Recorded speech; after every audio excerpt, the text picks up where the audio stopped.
Trust the process. Pain is power. All great things take time. I am unbreakable.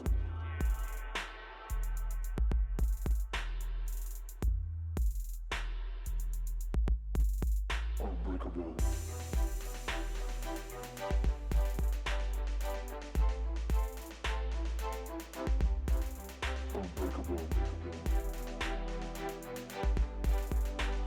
What is going on, everyone? Welcome to the Unbreakables podcast, episode 16. I am your host, Jay, and today I have the pleasure of sitting down with a founder and editor, chief of Disrupt Magazine, host of Disrupt Podcast, host of semi-annual Disrupt Puerto Rico Conference. Among many things, he is also a Puerto Rican American full-stack software developer with a passion for innovation and digital strategy. Working with sports, media, entertainment, healthcare, government agencies, and non-profit organizations around the world, please help me welcome Anthony Delgado. Wow, thank you so much for that warm introduction. I gotta change my bio. It's so Okay. too many words. I have a new one. I should send that over. You know what's branding is a bitch, right? Man, I was like, he has so much going on, but no, it's great though, because it allows, so much for us to discuss over here. And I feel like you come with a lot of experience, which I feel like, man, I didn't know a lot about you, like in the sense of like your upbringing, your childhood. So I'm pretty excited to really dive in. And if we can just take it back just a little bit for our viewers at home that are watching that don't really know your full story, but just so they understand a little bit of your hardships, your adversities, and your failures that you had to overcome to lead you to where you are today. Yeah, definitely. So yeah, first and foremost, thank you again for having me on the show. My name's Tony Delgado. I'm trying to get rid of the Anthony thing. My name's Tony Delgado, and I'm a freaking serial entrepreneur. I was a serial entrepreneur before that was a thing. So I'm a little bit older. I'm like an older, kind of the older, more mature side of millennials. So I'm 34, born in 1986. And, when I was doing entrepreneurship, there's no fucking Gary Vee. There was no Twitter. There was no Facebook. There was no, Facebook was like barely a thing. It was like a thing for college students. And I didn't even know I was an entrepreneur. It wasn't even a fucking word. I was just trying to make money. And I started out selling things on eBay and Amazon when I was around 18 years old. And I started out selling mixtapes. So I used to sell mixtapes to my friends in school and college. I would like burn the CDs in high school. And then I started selling them online, and I went from making like $50 a week to $3,000 a day.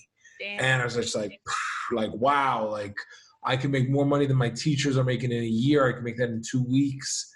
And that's how I got turned on to, the power of the internet. But then I had a lot of ups and downs. I started businesses. I've had businesses fail. I've had a lot of other businesses succeed. I have a lot of people. I'm really grateful that a lot of people have become millionaires from working with me. And I built a big network up. But I never really got in front of a camera until about maybe 2 or 3 years ago. So before I came down to Puerto Rico and started this whole entrepreneurial movement down here, I was a much more behind the scenes guy. So you'll see a bunch of, if you look at my resume, there's a bunch of companies I've worked with, big brands, but that was me being behind the scenes and kind of helping to architect a lot of success, but not necessarily the social media, the flashy guy that some people might know me for.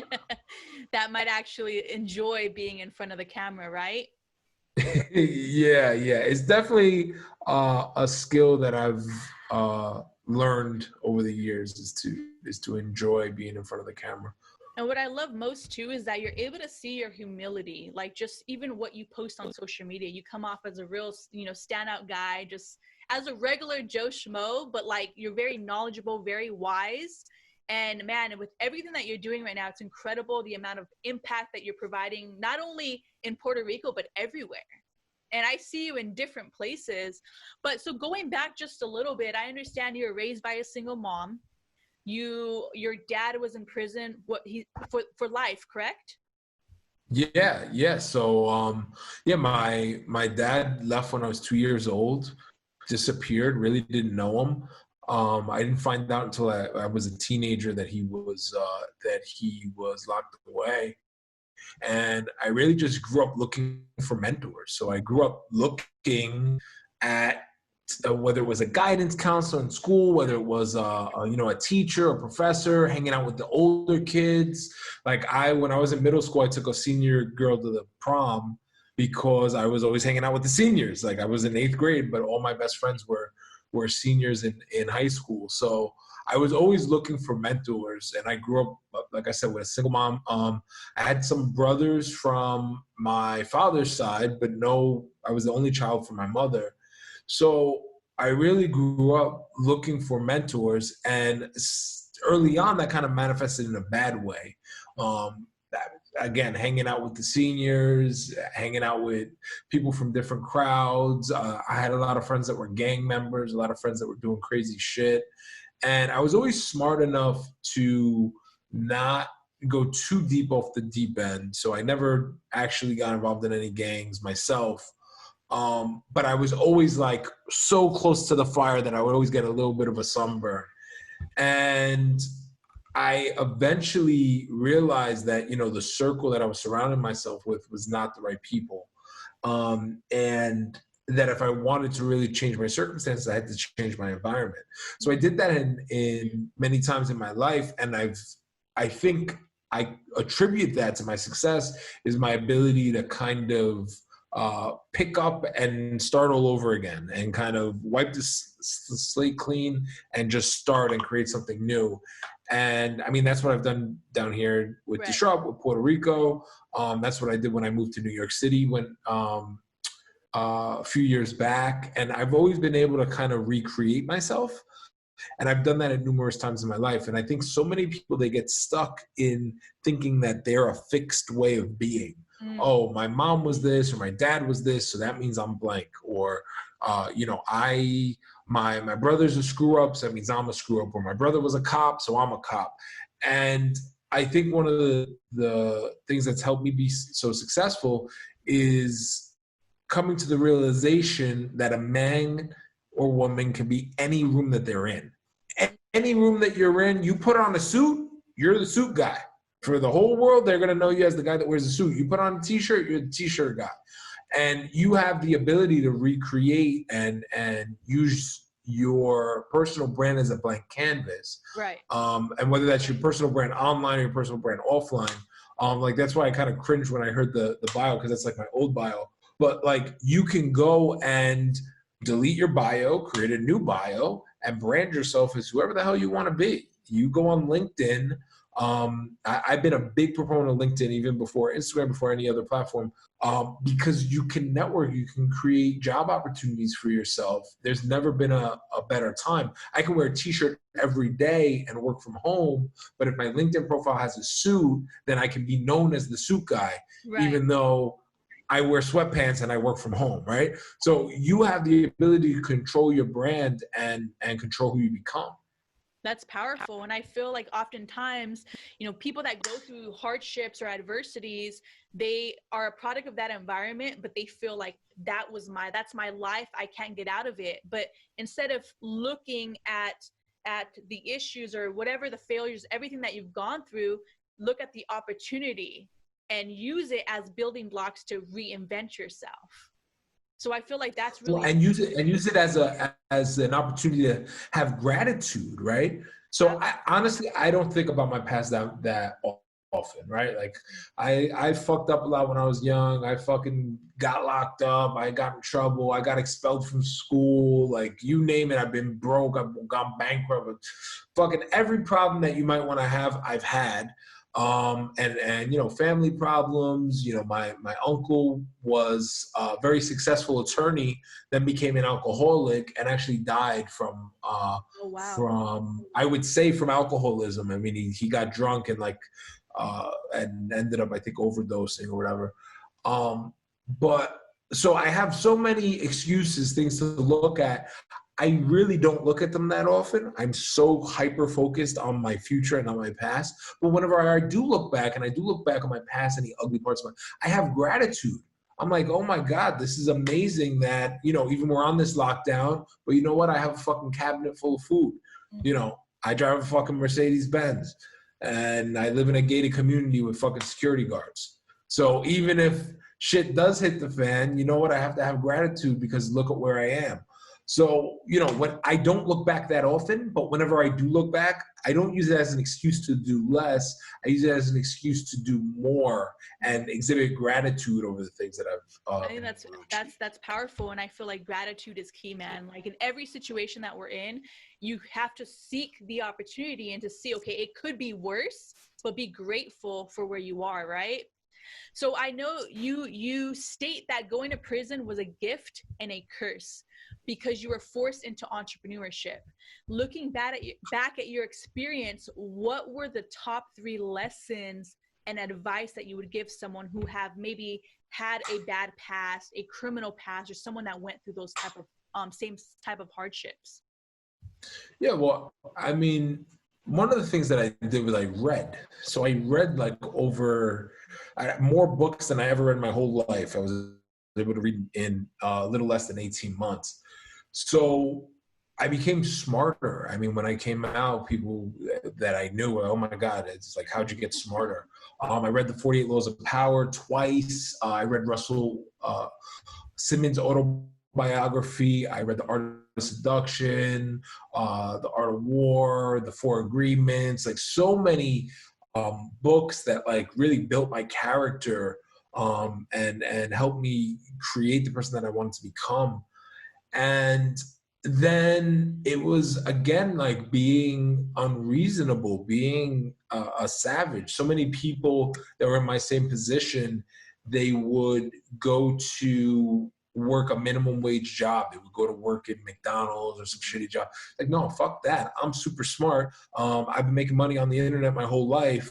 If I do have to get a job, it's going to be in an office. So I worked for an IT consulting company, and I ended up working with Armani through that consulting company. We worked with Armani, we worked with LG Electronics, we worked with Steve Madden, Whole Foods, all these amazing corporate clients. I learned their infrastructure, how they did business. And then I had an epiphany when I was at that job.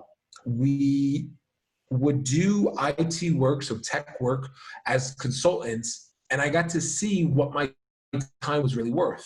So at that time, I was only making like 15, 20 bucks an hour, but I was getting billed out at $250 an hour. So I was like, holy shit, an hour of my time could be worth $250. Now I charge like more than that, but at that time I was like, holy fucking shit, $250 for an hour. That's incredible. And then I had a real epiphany. I was like, okay, well, maybe my time is worth more. How can it be worth even more than that? And I started going to conferences and meetups and things of that nature. And one of my big epiphanies was going to a conference in California, in Silicon Valley, called Twilio Signal. And Twilio is this app that helps marketers send text messages. And I went there and I met people that work in IBM, that work in Microsoft and Amazon, all these big tech companies. And it was like a whole different world. And there was a gentleman on stage. He's the founder of Twitch.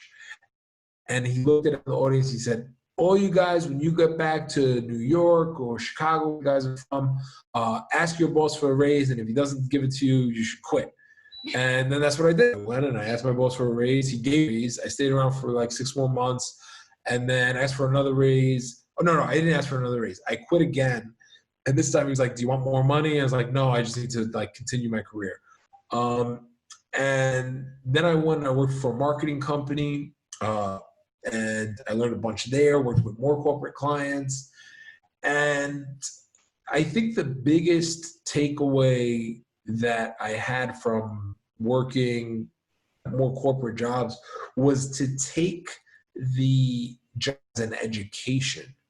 So many people job and they just punch a clock and they think that the value of the job is the paycheck.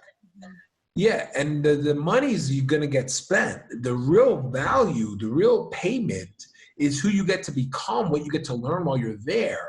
So if you go there and you do a shitty job and you do a half-assed job and you don't learn and you don't progress, and you don't grow, and you're not a go-getter and you don't go all out, then you're only cheating yourself.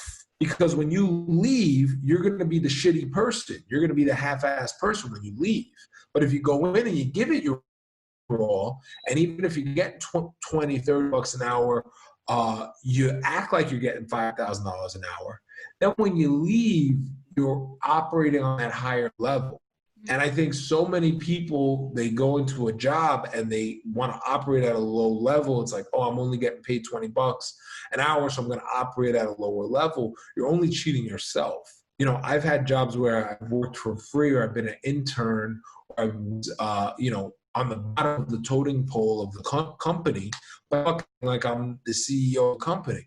I'm in meetings with, I'm fucking going out to dinner with the CEO every day. I'm like a sponge, and even though I'm only getting paid for 8 hours a day, I'm working 12 because I want to operate at a higher level. And I think so many people, they think that they're like at 4:49, they're looking at their watch that they can run out of the door because their mind is so conditioned. Exactly. Their mind is so conditioned to only work for a paycheck. So I think the biggest breakthrough for me was to realize that, you know, finances are not the only reward, and they're actually probably the smallest reward. It's really who you become. That's powerful. And I feel like you touched on a really good point. So what advice would you give our entrepreneurs that are trying to transition from corporate America to entrepreneurship, especially in these times with the pandemic and everything? Businesses are forced to shut down, close doors, employees are being laid off. Like, what do you think right now is the best time to do?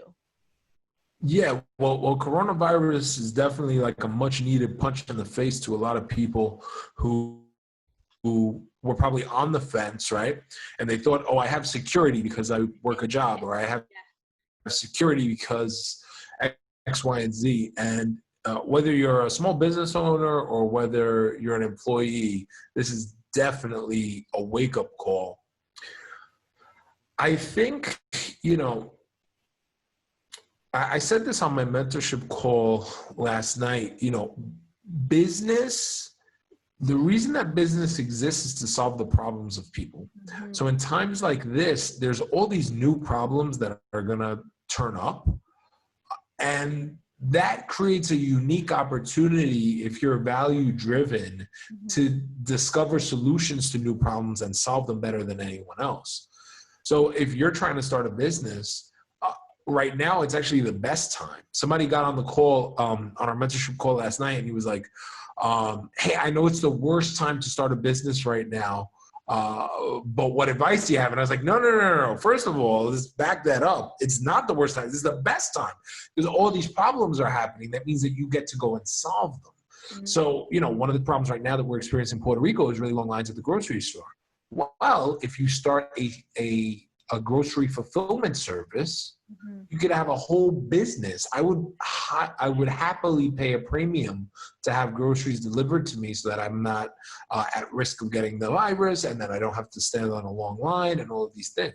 And that's just one example of a million different opportunities that are out there. People are looking for ways to make money online. If you can create a way for people to create income, you know, marketing companies may be getting fired, maybe the ones that are doing a shitty job, but the ones that are doing a great job are going to be in high demand. And the ones that are firing their marketing company, they're probably going to look for a new marketing company that might be able to do it cheaper, faster, and better.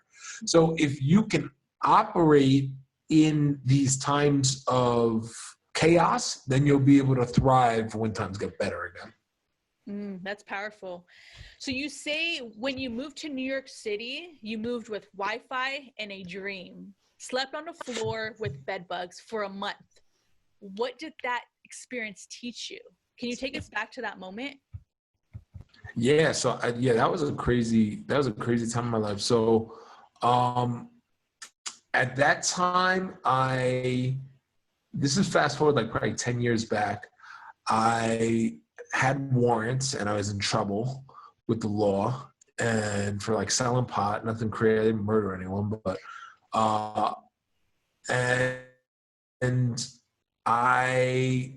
my mother gave me an ultimatum. She said, if you are going to leave the house, do not tell me where you're going, because I want to tell the police I don't know where you are if you come, and I want to be telling the truth when I tell them that. So I literally had to pack my bags, grab my laptop, and disappear. And I had no family support. My brother, who is the one that kind of saved me, was the only support that I had. So I moved in with my brother. We were like subletting some apartment in New York, and basically he moved me into this apartment. He was with me for like about a month, and then he disappeared. So I'm in this freaking random apartment. There were bed bugs. I was sleeping on the floor. Actually, he put me to sleep on the sofa the first night, and I found out there were bed bugs. So I went to sleep on the floor so that I wouldn't have to sleep with the bed bugs, but they were still getting me. And yeah, I mean, it was hard. I had a freaking small little laptop, little $100 laptop. I brought a couple of things to sell on Amazon. So I was just selling like random shit on eBay and Amazon. But yeah, it was hard. It was crazy. It was just figuring things out. Again, this is pre-Instagram. This is like pre-Twitter. Like, world was a lot different. But I went on these message boards. I went on this site that's still around. It's called freelancer.com. It's kind of similar to Upwork. And I just started looking for clients. Hey, I'll make your website. I'll do whatever. And then I did the same thing in the community. I went door to door to every single business. Pizza shops, freaking internet cafes, sandwich shops, delis. Like, I didn't care. Fucking store by store, barber shops. Hey, I'll do your website. Hey, I'll do your website. Hey, I'll do your website. And I started building websites for $500. And I built out a bunch of clients. I ended up getting one client that we turned it into a multi-million-dollar business. And then simultaneously, I started an online magazine focused around hip-hop called unreleasedhiphop.com. It's not around anymore.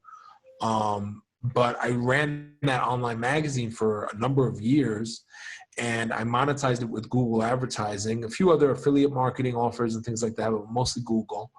And it was so crazy that even after I stopped working on it, Google continued to send me checks for years. For years, I was getting checks from Google from this magazine that I created. And yeah, I mean, I had no other sources of income than just my computer. It was just like, what can I do with this computer? What service can I provide? And I wasn't some like website expert. I kind of knew how to make websites for myself, sort of. Today I'm much more of a website expert. I've worked with a lot of companies and worked at agencies and shit. But at that time, I didn't know anything. It was just like, hey, pizza shop, you need a website? Great. I'll like learn how to make a website while you pay me. And yeah, I just did whatever I had to do to sort of make ends meet. And out of that, some multi-million-dollar businesses got formed and created. But it wasn't because I had some master blueprint or some secret sauce. It was more of just being relentless, kind of having my back up against the wall and doing whatever it was that I had to do to survive. And that led me to a lot of other opportunities. And it also kind of speaks to a testament that has guided me a lot in my life, even after I got out of that situation, which is to go into the deep end, even when you're not ready to swim. So like after that, I had applied for jobs when I was looking for jobs that I wasn't qualified for. I started hosting events, hackathons before I knew exactly what to do. I started hosting conferences, had never hosted a conference before. It's like all these things. I started podcasts, didn't really know how the fuck to do that either. All these things that I've done in my life, I had to start from zero. And that is true with anyone. the fool is the precursor to the expert. So if you're not willing to be a fool, if you're not willing to be bad at something, you will never be great. I love that. And I think that is so powerful. And the fact that you had nothing, you moved with nothing besides Wi-Fi and a dream, literally, and you were able to act on desperation and the sense of urgency. And like you said, and to fast forward to Puerto Rico, which was not that long ago, I moved to Puerto Rico. I didn't have too much going on. I quit my job. I was working for a venture capital firm, an accelerator called Founders with Gerard Adams. I quit my fucking job at Founders. That killed my income. I had equity in the company. I gave the fucking equity back. I left a company that was generating revenue, generating passive revenue, and I walked away and said, keep the fucking money. And I moved to Puerto Rico. I had a few clients, but it wasn't, there wasn't a lot of certainty here. I did not speak Spanish. I did not, I barely spoke Spanish. I knew how to like order coffee and fucking eggs. I did not know the area. I did not know where I was going to live. I rented a freaking shack, sight unseen, and moved to Puerto Rico. But then I progressed. I was only in that place that I rented for 1 month, and then I got a better apartment. I was there for 2 months. Then I got a better apartment. And now I'm in a freaking penthouse with 3 floors and 3 bathrooms. But like, that wasn't overnight, but it also wasn't 20 years. This was in the course of a year. But I moved to Puerto Rico basically with the same thing, Wi-Fi and a dream. And in the first month of being here, I closed a $4,000 client from Europe. So I ended up getting paid. I never met them, right? That's the other cool thing. I'm in Puerto Rico, in an island in the middle of the Caribbean. They're in Europe. Never met them in person. They've never met me in person, but I closed a $4,000 client like as soon as I got here. And I had a few other clients before I got here, but the fact was like, it wasn't all figured out. Like if those clients left me, it would have been over, you know? So I've been able to do that multiple times in my life, is like, hey, let's take a chance. Hey, let's take a risk. Hey, let's jump into something new. When I started the conferences out here, the same thing. I didn't have it all figured out. People look, and in hindsight, it's like, oh, wow, that's perfect. You must have had that all planned out. I had vendors and partners down here in Puerto Rico that pulled out 2 weeks before because they thought it wasn't going to happen and told me to quit. Hey, you should just quit. Maybe you'll do it some other time. And I had a lot of breakdowns on the first disruptive event, but I didn't. I said yes. Even when my partner, I had to take the partner's logo off the website. We had a local partner here in Puerto Rico, and they pulled out like 2 weeks before. 2 or 3 weeks before, and we had to take their logo off the website and replace it with a different partner. But I didn't know how to throw a conference. Mm-hmm. I just did it, and were there some mistakes made? Sure, but I still threw a conference with 50 speakers from all around the world, and then we threw another one, and then we threw another one, and then we threw another one, and now we just finished hosting a TEDx event down here in Puerto Rico, and now I've become like an expert in throwing an event, so much so that the TEDx organizer came to me and was like, I don't know how the fuck to throw an event. Can you please help me? So in the course of 2 or 3 years, I've become an expert in throwing events, but it wasn't like that. I had to throw an event when I didn't know how to throw an event. I had to host my podcast when I didn't know how to host podcasts. Now I help people throw their own podcasts, but it wasn't always like that. So I had to go in being the fool. I had to go in at zero. And whatever it is that you want to do, if you're doing something new and innovative, you have to start at zero. There's not going to be a blueprint. Elon wanted to make electric cars. There was no fucking blueprint for that. There was no blueprint. He wants to go to space. He wants to go to Mars. There's no one that he can really look at and say, he can say, okay, how'd they get to the moon? Maybe we'll go a little farther, but there's not an exact blueprint to do anything new or groundbreaking. Absolutely. And man, I agree with you 100%. And like I said, even with starting the Unbreakables podcast, I had zero experience, nothing. It was just passion driven. And I said, I'm just going to do it. I don't know what I'm doing, but I'm going to do it. So like you said, it's one of those things, it's all trial and error. You just have to do it. Just get started, because if not, you're going to live with so much regret or what if, right? So what? Well, and I think that's why times like this coronavirus shit, it's a great excuse. Use coronavirus as an excuse. I used Hurricane Maria as an excuse. It's actually kind of funny when I told some of my older friends that I moved to Puerto Rico. They're like, "Oh yeah, you always wanted to move to Puerto Rico," and I fucking forgot. I didn't realize that I had always wanted to move to Puerto Rico. Even when I had warrants, I was on the run. I used to tell people I want to move to Puerto Rico. They'll never find me there. I'll be in the fucking jungle. And I used to say I forgot. It was always my dream to come back here. I used to come as a kid, and then my grandfather passed away. I stopped coming, but I always had wanted to move here. And then Hurricane Maria, quote unquote, was my excuse. It was this tragedy that happened. When I had warrants, I had always wanted to move to New York. It was a tragedy that happened that pushed me, right? So use coronavirus as your excuse to start your podcast. Use coronavirus as your excuse to put your back against the wall and start your business, start your freelance career, whatever that is, and go all in on something. And I think right now is a perfect opportunity, considering that we're mandated with the stay-at-home order. Everybody's home. You want to start a podcast? Start it now. Right now is a perfect opportunity to land your. Everyone, Gary Vee's at home. You can interview anybody. Gary's doing nothing. I'm DMing everybody. I'm sliding in everyone's DMs. I just got John McAfee to do my fucking podcast. I'm sliding in everyone's DMs right now. I don't care. You know, everyone's at home. This is the best opportunity to work with influencers. All these influencers are out here doing 5 lives a day, you know. Never been a better time to do something online. And everyone's online at home just waiting, looking for something to watch. Absolutely. And I feel like especially the resources that we have at our fingertips are so much more than I'm sure you had at the time when you were getting started, right? So yeah, there's so many blueprints out there. Social media is much more mature. Video, here's the biggest thing we take for granted: video and the speed of the internet. The internet was not that fucking fast 10 years ago, even 5. It wasn't fast enough to do a Zoom call. It just wasn't. Even if there was Skype, Skype was there, but the fucking speed was too slow. Even YouTube, people watched YouTube, but they watched it in really low quality. It was not the same thing. Yeah, it would be loading and shit. Now you're on Instagram watching 1 million stories, and it loads instantly. So I think people do take for granted the speed at which these things can go, the speed at which these things are happening.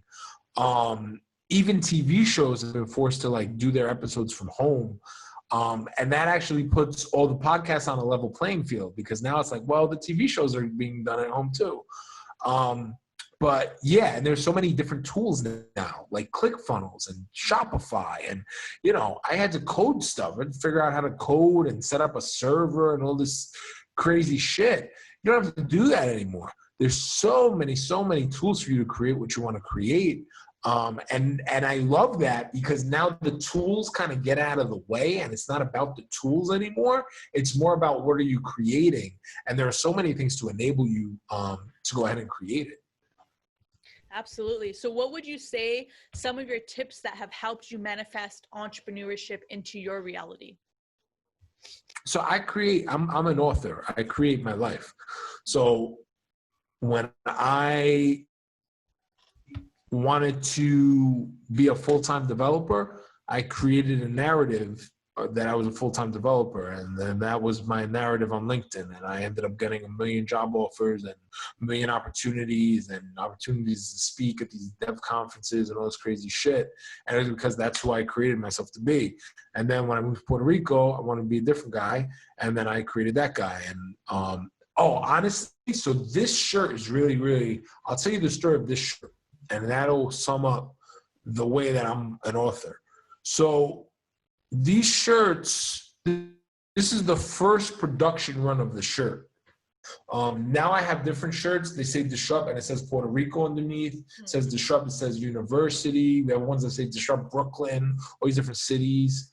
We have a new logo that's out now, and it's with green. It gets crossed out in green. Oh yeah, I've seen that. There's a new version of those. Yeah, but this is the original one, and I found it this morning. And I put it on and I got tingles. I got happy because I realized that these are the original, there's like 10 shirts that we got created in the beginning. And I was at a turning point in my life. I had just came back from Puerto Rico doing humanitarian work. I was still working at Founders. I hadn't quit yet. And I had a meeting with a client. And if I could close this client, they would be able to fund me like responsibly leaving my job and like moving to Puerto Rico and starting the shop and doing all this stuff, right? So at the time I had this shop, but it was like pretty much just like my side business, my little marketing agency on the side. And meeting is at 3 o'clock. It's 10 a.m. I wake up and I look down at my shirt and I'm like, fuck, it's the wrong shirt. It said Founders. It said my old company. And I was like, I can't go into the meeting like this. So I text my friend, he owns the print shop, and I was like, dude, can you print me 10 shirts? He's like, great, when do you need them by? I was like, can I get them by like 12 noon? And literally he's like, okay, yeah, fuck it, I'll do it. Just send me your logo. I was like, oh, fuck, I need a logo. So I don't have a logo at this point. So I go and I open Instagram, right? And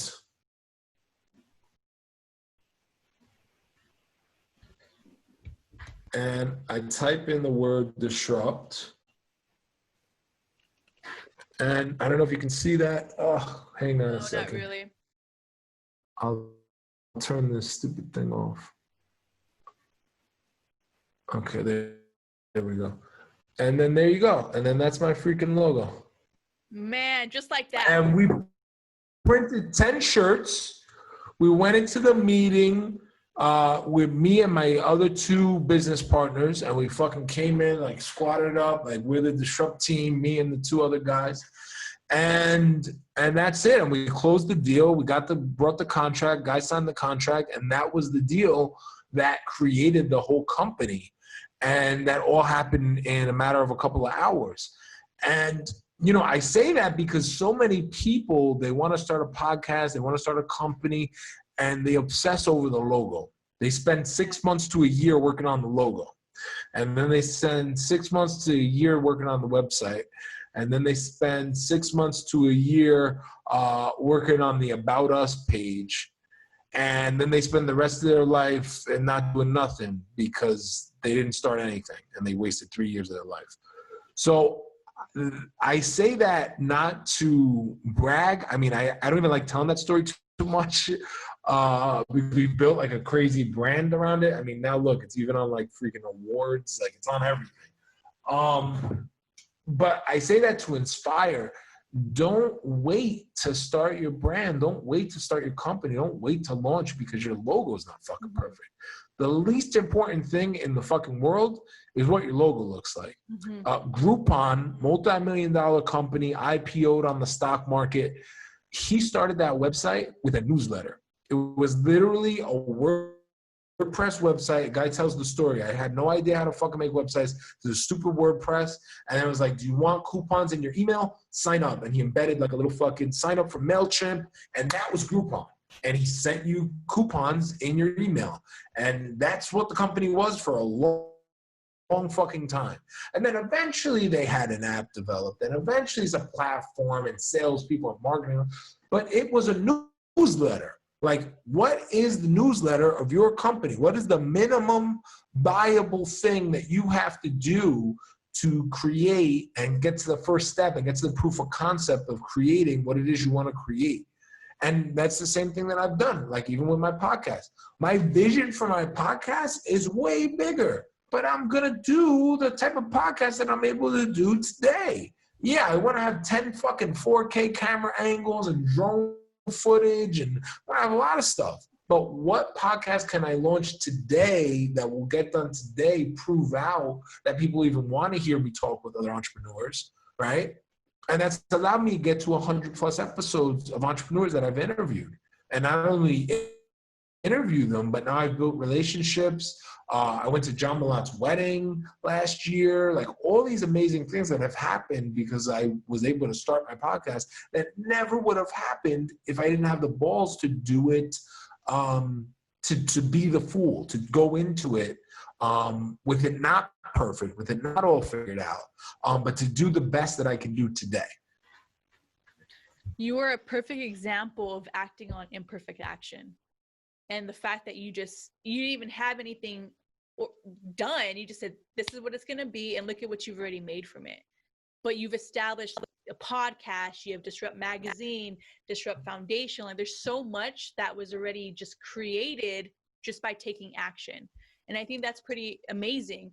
So what are your top 3 tips for aspiring entrepreneurs that are looking to start a brand or maybe a business that you can provide us? Well, I would say number 1 is take action. Again, like take imperfect action. I think just to sum it up as a cliff note. Number 2 is like emulate greatness. So I was gonna say like get a mentor, but that sounds too fancy. Emulate greatness. Get a role model. How about a mentor? Sounds like you have to know the person, sit on their lap, and just get a role model. Find someone who is similar enough to what you're doing, and then emulate that success. If you're an African American entrepreneur who went to jail, then find fucking 5 people that fit that demographic who are successful in doing what you want to do and see how did they overcome that. If you want to start a podcast, but you don't have a bunch of fancy drone footage, find 5 podcasters who are super successful who do audio only and emulate that. If you want to move to Puerto Rico, find 5 entrepreneurs who move to Puerto Rico and emulate that. One of the people I emulated, I just had him on my show, and I was just on his show, which is fucking crazy, is John Lee Dumas, J.O.D. He moved down to Puerto Rico. I've been asking to get on his show for 3 years. Wow. I've been trying to get him to speak at my events for 3 years since I moved down here. I've been emulating him, watching him from afar. I haven't been annoying him. But I've asked him consistently every 6 months. I'll send an email. And then the TED event came up. We invited him to speak at TED. His schedule permitted, and I think also the name of TED helped. And he did the TED, and then by him doing the TED, I got on his show and he got on my show, and now I have a great relationship with him. And that was all created by, number 1, having patience, but number 2, emulating someone. I saw what he did. He ran a podcast and he built a brand, and he makes over $1 million a year from a podcast and from a brand that he built in Puerto Rico. I was like, okay, great. Number 1, start a podcast. And then I looked at other people that did things that I wanted to do, and I emulated those in different ways, right? So my brand isn't synonymous. It's not about copy and pasting, right? But I saw that John Lee Dumas had a podcast, and I saw what he did with it, and I saw what was successful, what I liked, what I didn't like, and I did that. Another person that I emulated, and I admitted this on my show as well, Tom from New Theory, good friend of mine. He had a magazine, he had a podcast, and he had an agency. I saw a model that worked. My magazine is much different than his. My brand is much different than his. I do events. He doesn't do events. So like, it's not copy and pasting, but I saw someone that was doing something successful, and I was like, okay, great, I can do that. So more than get a mentor, get a role model, find people that you can model, and then just emulate success. Mm-hmm. That's powerful. And that's only 2 things, but I'll find another one if you give me. So I really love what you're doing with Disrupt Foundation. You are really changing so many lives all over the world in different ways and different platforms, right? So can you take us back to the moment when you took your friend to the landmark conference and he came to you and says, you know, we need to build this foundation in Puerto Rico. So I know that something told you, you know what, I see a problem. I don't really have a solution yet. I don't know how I'm going to do it, but you decided to pack up all your things and move to Puerto Rico. Can you take us back to that moment? Yeah, for sure. So I think, there we go. I'll take you to Puerto Rico. I think number 3 to finish your last question and then go into this one would be, you have to be driven by something a little bit more than money if you want to accomplish anything great. So if you're driven solely by money, you'll be able to survive. I don't want to say you won't be able to survive. You'll be able to survive, maybe make ends meet, but you won't do anything great. You won't do anything extraordinary. I interviewed Josh Snow last night on my podcast, and he shared how his passion, I was like, how is someone so fucking passionate about teeth? But he's so passionate about, I want to create this freaking brand. It's going to be better than Colgate. And I throw extra dental floss and the thing. And we talked about some of like the Me Too, like other companies that have tried to compete with him. And after that interview, I'm like, there's no way you're going to compete with this guy. He loves teeth too much. He loves what he's doing. So, yeah, he loves what he's doing. He's like, I want to create a brand. I want to do Super Bowl ads. And that's why I spent all this money on lawyers to get the username @Snow. And it's like all this stuff. And he's like, I don't care if I go broke. Like, I'm going to fucking create this brand. And it's because he's not only driven by money. If you're only driven by money, you'll make money, but you won't create anything great. If you look at people like Elon Musk, you look at people like, Jeff Bezos, they could have stopped working a long time ago. They probably look a lot more like John McAfee, right? Like John McAfee made his money and he's like, fuck it, I'm going to go live on an island and have 7 wives, whatever the hell he did, because he was only driven by money. And now he's back and he's getting a little political and all these things that he's doing, because what most people will realize, and from interviewing all the entrepreneurs that I've interviewed at various stages, and it's great because it's allowed me to see like where I might be in 5 or 10 years and maybe take some steps towards that. The money is kind of the byproduct. It's kind of how you keep score. But it cannot be your driving force. If it's your driving force, you're gonna have a very shallow career. You'll be able to get it, and then as soon as you get it, you realize that isn't it. So I interviewed another person. His name is John Simez, and he's very similar to me. He was like a hacker, coder, and then he turned into like an entrepreneurial guy. And he built up a multi-million-dollar company, passive income, fucking real estate properties, all this stuff. And then he started being able to take like 6 months off at a time.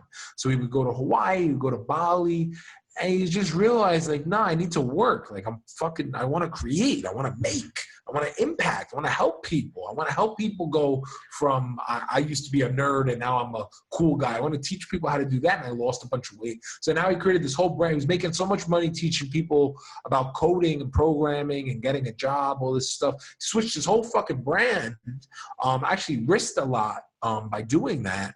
And now he has a brand where he teaches fitness and mindset, wellness, and how to go from being a nerd to being a cool guy and all this stuff. And it's not because of the money. It's because, no, I want to continue to create. I want to continue to build. And then I'll kind of go into my story of Puerto Rico. So at that point in time, before I moved to Puerto Rico, I was working for a tech company, and I met a guy named David, and David's a tour guide out here in Puerto Rico. And when Hurricane Maria happened, me and another friend, Euphemio, we sent a pallet of water down to Puerto Rico, and then we looked on the news. Millions of people sent supplies down or donations, and the donations weren't getting where they needed to go. So a month later, I meet this guy named David. I take him to a landmark, which is like a conference. I took him to an introduction, and he's like, dude, this is amazing. We need stuff like this in Puerto Rico. We need people to think about hope, about the future. And so we go to a diner after the event, and we're speaking about all these different problems. And he's like, well, the economy in Puerto Rico, it's based on tourism and leisure and the service industry. And now nobody's coming down to Puerto Rico for any of these things. Very similar to what's happening right now with coronavirus. Actually worse. I would say tourism is probably more negatively affected now than even after Maria. So tourism's at a standstill. And People are losing jobs. People are not making money. And so the first idea I had, I remembered when I moved to New York with no money and no resources was, dude, let's teach coding, let's teach marketing, let's teach how people can make money with Wi-Fi and a dream, the kind of term that I've coined now. And then we start talking about the energy grid. And he's like, oh, well, 50% of the island still doesn't have power. And it's the biggest blackout in American history. And I'm like, well, why don't we do like solar panels, right? And I don't know fucking solar panels, but why don't we do that? Somebody has to know how to do solar panels. So long story short, he told me all the problems that were happening in Puerto Rico, and I just sort of came up with solutions. And then I looked at, and a lot of this I learned in these landmark conferences, I looked at some of the great people in our lives. So I looked at people like Gandhi. I looked at people like Martin Luther King. And those people were not elected. No one chose them. They chose themselves. Gandhi was not the president of India, and Martin Luther King wasn't the president of the United States. These were people that they were not given responsibility. They took it. And they chose to take responsibility for those people. Gandhi chose to take responsibility for the 3 billion people that lived in India. He said, everybody in India, it's my problem. So at that point, I decided that if Gandhi could take responsibility for 3 billion people in India, I could take responsibility for 3 million people in Puerto Rico. So at that time, I had not been to Puerto Rico in years, but I made the decision. I made the decision that Anthony Delgado is responsible for the 3 million people in Puerto Rico. And I just brainwashed myself. I had no basis, no facts. No one gave me permission to do so. I just said, Anthony Delgado is responsible for rebuilding the economy in Puerto Rico. And then I contacted everyone that would listen. I got a group of entrepreneurs together. Ended up getting Hugo Sanchez from the Modi app. We ended up getting the director of World Star Hip Hop and all these other great people to donate various things. We went down to Puerto Rico. We gave away 300 solar panel lights. We did a humanitarian trip that ended up going from a few days to a few weeks. And then when I got back, I made the decision to quit my job and move down to Puerto Rico full time. Just like that. That is powerful. It's crazy how you trusted your intuition, and now that looking what came from it. And you state that if you didn't have a sense of urgency to act now, you'll regret it, because that's where if it may not come later. So I think that's pretty amazing. And what do you say to our entrepreneurs that don't have a sense of urgency? That maybe they're just pondering, like, should I do it? Should I not? Get a sense, create a sense of urgency. So I didn't have a real sense of urgency either. I tell you the Cliff Notes version, but the truth is, after those 2 weeks in Puerto Rico, I came back to the New York, New Jersey area, and it took me a couple of months to actually pack all my things and leave. And there wasn't a clear path for me to do so.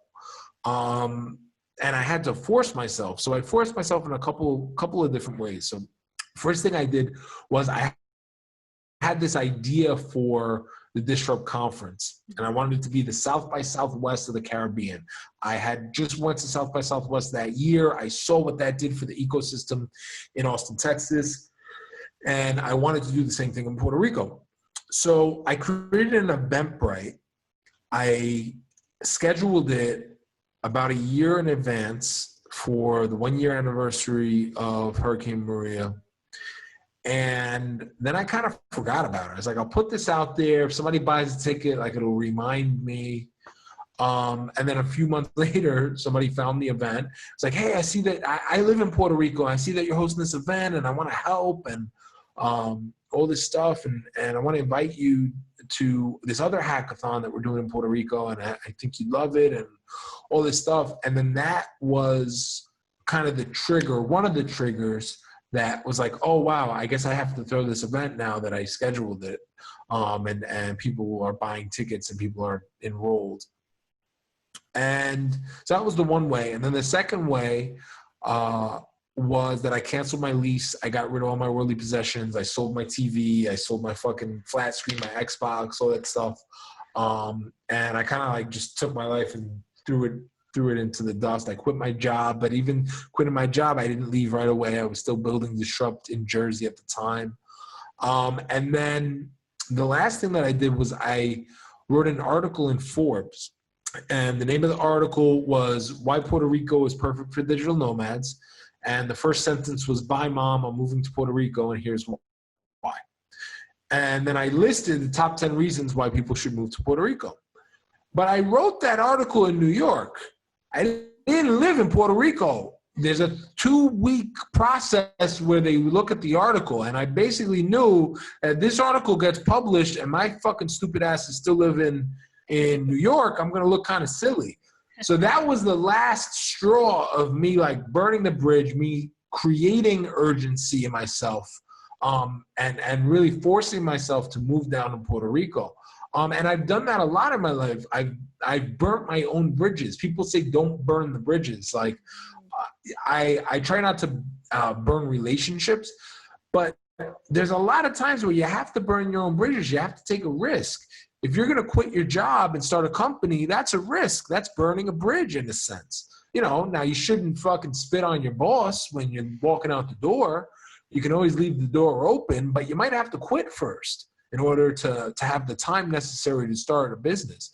So if I had to give anyone some advice, it would be, you know, don't be scared to burn your own bridge. Don't be scared to push yourself, put yourself in a corner, put yourself in a position where you have no choice but to fight or flight.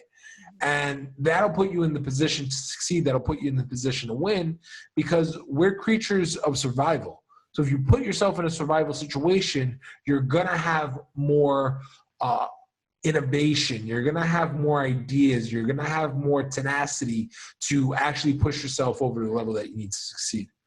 Absolutely. So out of all the entrepreneurs, thought leaders, and great minds that you've sat down with, that you've interviewed, what would you say the top 3 key takeaways are?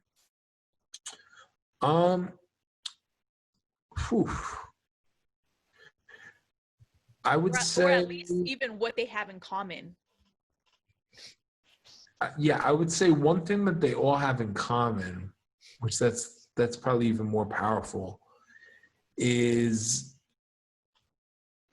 they're all very conservative of their time and energy. Mm-hmm. So I've met a lot of high performance people. I've been around millionaires, billionaires. I had a billionaire down in Puerto Rico who has no social media, and he mentored me for 3 months.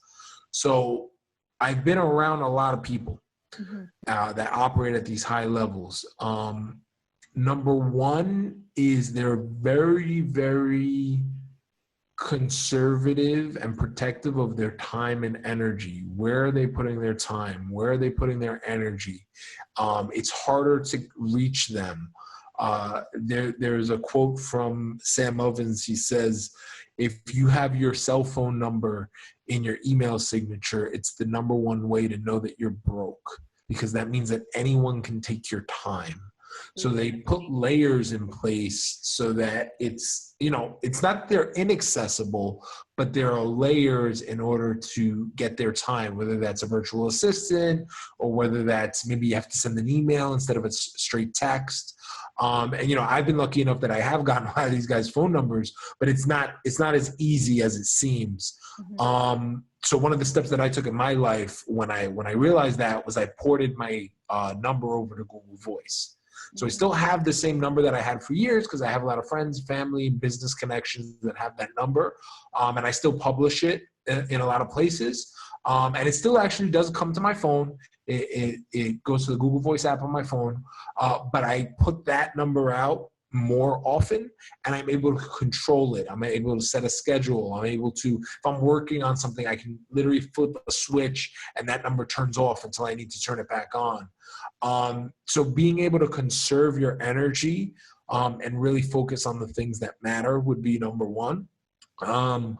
Number two, one of the things that I've noticed with most high successful people, not all, but most, is they have a big focus on family. I have not met too many. I've met some millionaires, like you made your first million, but out of the deca millionaires, which is like 10 million and above, or the 100 millionaires or billionaires, all of those guys that are like 10 million and above, they have a family. I had the guy that mentored me in Puerto Rico for 3 months, billionaire, just sold his company for 700 million and had a bunch of other ventures before that. He was like, bro, I won't do business with you. I met him when I was single still. Like, I won't do business with you. You're not fucking married. You're a crazy single guy. He's like, you could take all my money and fucking run. You don't even have a dog. Or I think I had a dog at the time. He's like, what are you going to do? Fucking, what am I going to do? Go after your dog? You have no kids. You have no wife. You have no stability. You have nothing at risk, nothing on the line. And since then, I've also interviewed tons of entrepreneurs. And a lot of them, you ask them, why do you do what you do? Oh, it's because my kids. I want my kids to survive. You don't need $100 million for yourself. For yourself, you need $500,000, maybe $1 million. But at a certain point, if it's only about you, you don't need that much success. You don't need that much to just keep you happy. But now when you have a wife, or you have kids, or you have a community of people that are counting on you, and that's why, my nonprofit is really important to me. Right now, I'm fucking pumped to make money. You know why? Because I want to help people. Because I know my mom's struggling and I want to be able to send her money. I know my friends are struggling. I want to be able to send them money. We just gave away 100 laptops to people in Puerto Rico who lost their jobs and where the universities are closed. I want to be able to do more of that. So I'm pumped to make $1 million more this month because I want to be able to help people with that money, right?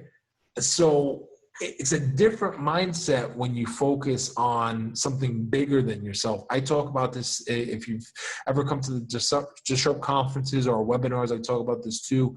You have to be about more than just you.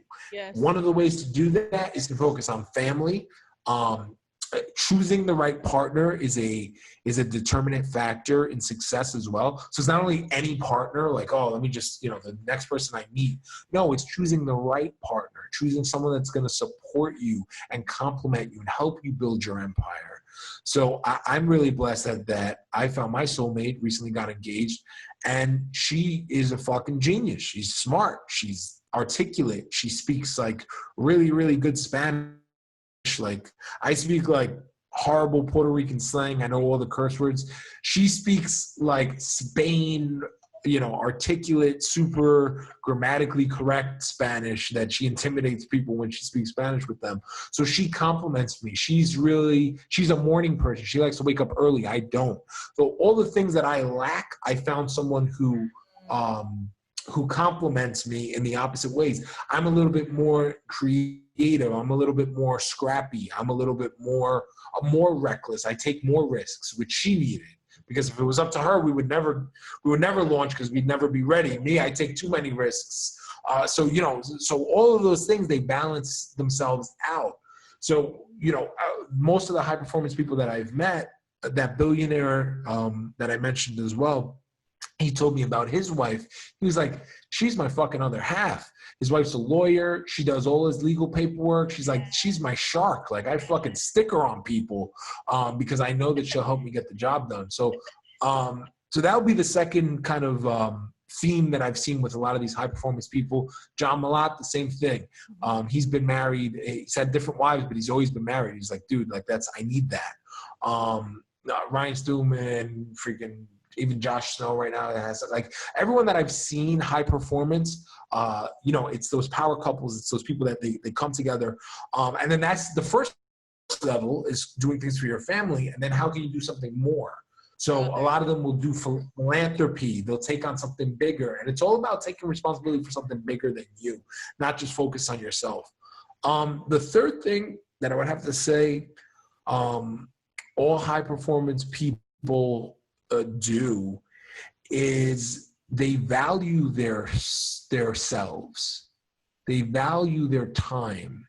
They position themselves both to the world and internally as the person that they want to become. They set really big goals. They set goals that are so big and so crazy that it would scare normal people. And they do that because they don't give a fuck what other people think.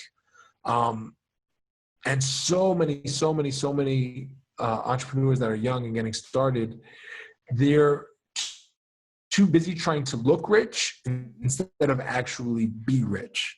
And that's probably the biggest problem. When I met Sam Bakhtiar and I went to his mansion and got interviewed on his show, he was like, you see all these cars, you see all these Lamborghinis, you know what's the best part? No fucking payments. I own 100% of them. Mm-hmm. And I know that he carries that all throughout his life. I bet you if I look at the balance sheet on his businesses, that's how he operates. I bet you if I look at the balance sheet on his investment properties, that's how he operates, because he's not buying those cars for anyone else. He's buying them for him because he likes the car. You know what I mean? But he's not operating from a place of giving a fuck what other people think. Right, you know? Right.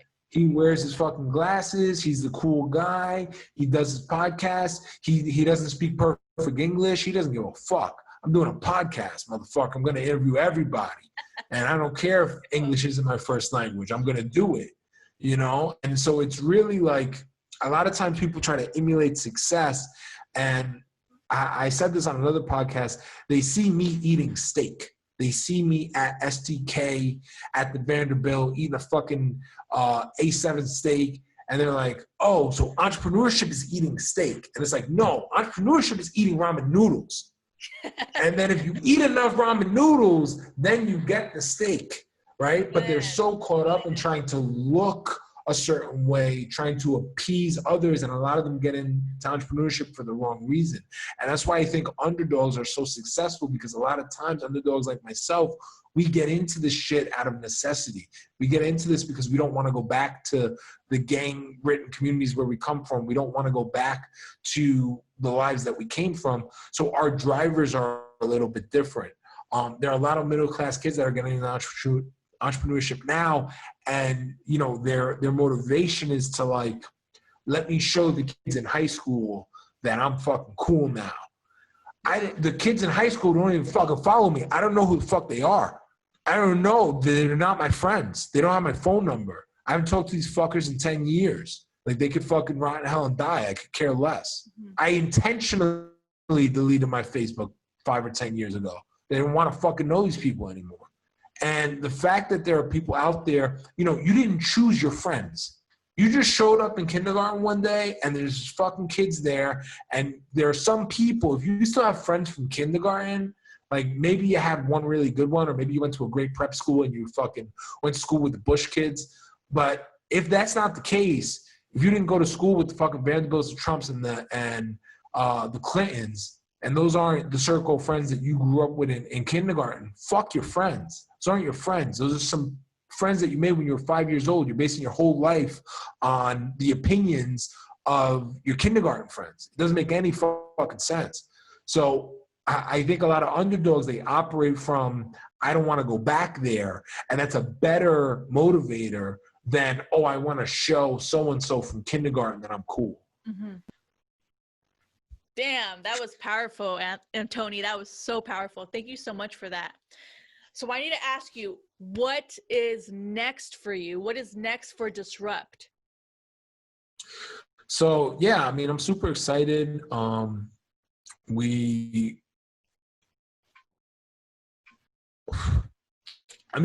think there's a lot of opportunity that's being created right now with the Corona thing. But there are also a lot of changes that have to be made. So, you know, our events are going online. We have a mastermind coming up April 20th. I don't know when this podcast is going to air, but April 20th, which is in like a week or two, we're doing the first virtual Disrupt conference. We're going to have to adapt. You know, we still have our courses and programs that are available. I don't think that I see that business as going up. We've had some really successful launches on some other programs and courses that we've been launching. So I'm very optimistic. One of the biggest things that I'm working on now is building teams. So now how can I empower others to create financial freedom, whether it's joining my team in sales and marketing, or whether it's helping people create successful companies that are recession proof. But there's no doubt that there are going to be some big changes in the economy.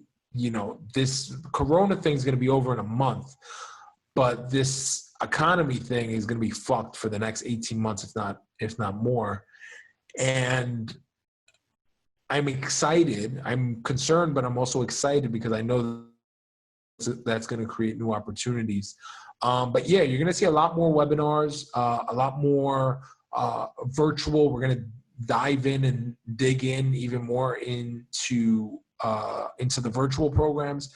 And we just relaunched our podcast course, Podcast Secrets, where I talk about all the ways that I make money on the back end of my podcast. So yeah, if you want to learn more about that, go to disruptmagazine.com and click the banner up top and learn more about Podcast Secrets. Really appreciate you, Tony. And if you can, just tell our audience where they can contact you, whether it's social media, YouTube, your podcast. Yeah, definitely. So you can subscribe to me on YouTube, Tony Delgado. You can hit me up on Instagram at DisruptCEO. And then you can also listen to my podcast and read our online magazine, disruptmagazine.com. Awesome. You guys heard it first. I'll plug in all the links below, and you guys need to check him out on YouTube. Check out his podcast, his everything. He is changing the game right now.